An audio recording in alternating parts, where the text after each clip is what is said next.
বৰডুমচা পেঙেৰী ৰাজ্যিক ঘাইপথ অৱৰোধ কৰি প্ৰতিবাদ বুঢ়ীদিহিংবাসী ৰাইজৰ। অসম মালা আঁচনিৰ অধীনত ক্ষতিগ্ৰস্ত লোকক অতি সোনকালে ক্ষতিপূৰণৰ দাবীৰে পথ অৱৰোধ কাৰ্যসূচী। পথ অৱৰোধ কাৰ্যসূচীত স্থানীয় দল সংগঠনে কৰিছে সহযোগ। দল সংগঠন আৰু বুঢ়ীদিহিংবাসীৰ ৰাইজৰ দাবী অসম মালা আঁচনিৰ ক্ষতিগ্ৰস্ত লোকক অতি সোনকালে ক্ষতিপূৰণ প্ৰদান কৰা, পথ নিৰ্মাণৰ কাৰ্যত থলগিৰি লোকক নিযুক্তি প্ৰদান কৰা, শ্ৰমিকসকলক সময়ত মজুৰি দিয়াৰ দাবীৰে আজি এই প্ৰতিবাদ।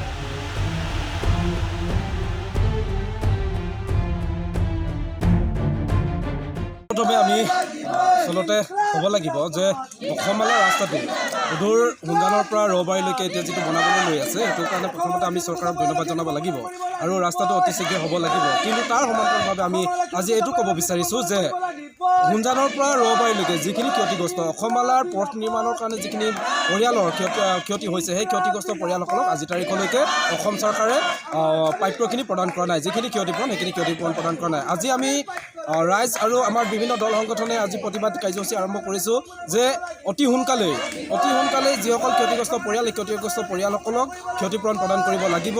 আমি বিভিন্ন সময়ত অসম চৰকাৰক বিভিন্ন সময়ত আমি জিলা আয়ুক্ত মহোদয়ক বিভিন্ন সময়ত আমি মহকুমাধিপতি মহোদয়ক নিবেদন কৰি আহিছোঁ। বিভিন্ন সময়ত আলোচনা কৰি আহিছোঁ যে অসম মালাৰ ক্ষতিগ্ৰস্ত পৰিয়ালসকলক ক্ষতিপূৰণ অতি শীঘ্ৰে প্ৰদান কৰক। কিন্তু আজি তাৰিখলৈকে আমি দেখিছোঁ যে মুষ্টিমেয় কেইজনমান ব্যক্তিৰ বাহিৰে বহু সংখ্যক মানুহক আজি তাৰিখৰ 700 ঘৰতকৈ ওপৰ পৰিয়ালক আজি তাৰিখলৈকে ক্ষতিপূৰণ দিব লগা আছে। গতিকে সেই আমি আজি জোৰদাৰভাৱে আন্দোলন চলাইছোঁ এইটো কাৰণেই যে অতি সোনকালে আমাৰ যিখিনি পাব লাগে ক্ষতিপূৰণ ৰাইজে যিখিনি পাব লাগে সেইখিনি অতি সোনকালে প্ৰদান কৰিব লাগিব।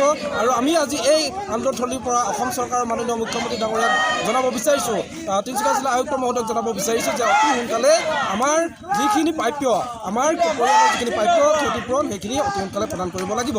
তাৰ সমান্তৰালভাৱে আমি এইখিনিও ক'ব বিচাৰিছোঁ যে অসম মালা ৰাস্তাটো নিৰ্মাণ কৰিছে, তাৰ বাবে অঞ্চলটোৰ এটা বৃহৎ উন্নতি হ'ব বুলি আমি আশাবাদী। গতিকে সেইকাৰণে এই অসম মালা ৰাস্তাটো বনাওঁতে নিৰ্মাণ কৰোঁতে যাতে কোম্পানীয়ে BIPL কোম্পানীয়ে বা ইয়াৰ যিখিনি উপ ঠিকাদাৰ আছে এইসকলে যাতে কোনো বিশৃংখলা নকৰি সুন্দৰভাৱে যাতে নিৰ্মাণ কৰে তাৰ আমি দাবী জনাইছোঁ।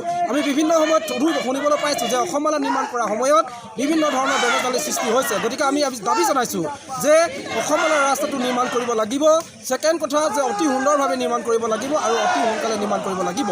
বাৰিষা সময় সমাগত, গতিকে এই বাৰিষাৰ আগত যাতে অসম মালাৰ ৰাস্তাটো কিছু সংখ্যক হ'লেও সুন্দৰভাৱে নিৰ্মাণ কৰি যাতায়াত সুচল কৰিব লাগিব। আমি কোৱা নাই যে গোটেই ৰাস্তাটো একেবাৰে নিৰ্মাণ কৰক, কিন্তু এতিয়া যিখিনি নিৰ্মাণ কৰি থৈছে এইখিনি এতিয়া এজাক বৰষুণ দিলেই যাব পৰা অৱস্থা নাই, বাইক এখন যাব পৰা অৱস্থা নাই, গাড়ী এখন যাব পৰা অৱস্থা নাই। গতিকে আমি দাবী জনাইছোঁ যে বাৰিষাৰ কালৰ আগতেই মানুহ যাব পৰাকৈ, গাড়ী যাব পৰাকৈ, বাইক যাব পৰাকৈ ৰাস্তাটো সুচল কৰি দিব লাগিব। তাৰ সমান্তৰালভাৱে আমি এইখিনিও ক'ব বিচাৰিছোঁ যে BIPL যি কোম্পানী এই কোম্পানীটোৱে যেতিয়া অসম মালাৰ নামৰ অসম মালাৰ আঁচনিৰ যোগেদি যি অসম মালাৰ নিৰ্মাণ হৈ আছে, ৰাস্তা নিৰ্মাণ হৈ আছে, এই ৰাস্তাটো নিৰ্মাণ কৰাৰ ক্ষেত্ৰত প্ৰথমতে আমাৰ যি থলগিৰি জনগণ এই জনগণক গুৰুত্ব দিব লাগিব। আমাৰ যিখিনি কৰিব আমি টেকনিকেলৰ মানুহখিনি কথা নকওঁ, আমাৰ যিখিনি কৰিব পৰা কাম সেই কৰিব পৰা কামখিনি কিন্তু আমাৰ মানুহে কৰিব লাগিব। আমাৰ ছুপাৰভাইজাৰ আমাৰ মানুহ হ'ব লাগিব, আমাৰ কালভাৰ্ট ঠিকাদাৰ আমাৰ মানুহ হ'ব লাগিব, আমাৰ বিভিন্ন সহায়কবিলাক আমাৰ মানুহ হ'ব লাগিব আৰু সকলোখিনি ক্ষেত্ৰত যিমানখিনি পাৰে সেই সকলোখিনি ক্ষেত্ৰত আমি আমাৰ মানুহ হ'ব লাগিব, আমাৰ লোকেল মানুহ হ'ব লাগিব বুলি আমি মৰাণ ছাত্ৰ সন্থাৰ ফালৰ পৰা বা বিভিন্ন দল সংগঠনৰ তৰফৰ পৰা বা ৰাইজৰ তৰফৰ পৰা আমি দাবী জনাইছোঁ।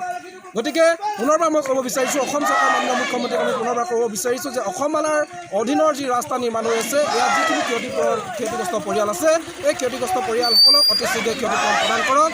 আমাৰ ৰাস্তাটো নিৰ্মাণ কৰাৰ ক্ষেত্ৰত সুন্দৰ ৰূপত ব্যৱস্থা কৰক, লগতে আমাৰ থলুৱা লোকক নিযুক্তি প্ৰদান কৰক।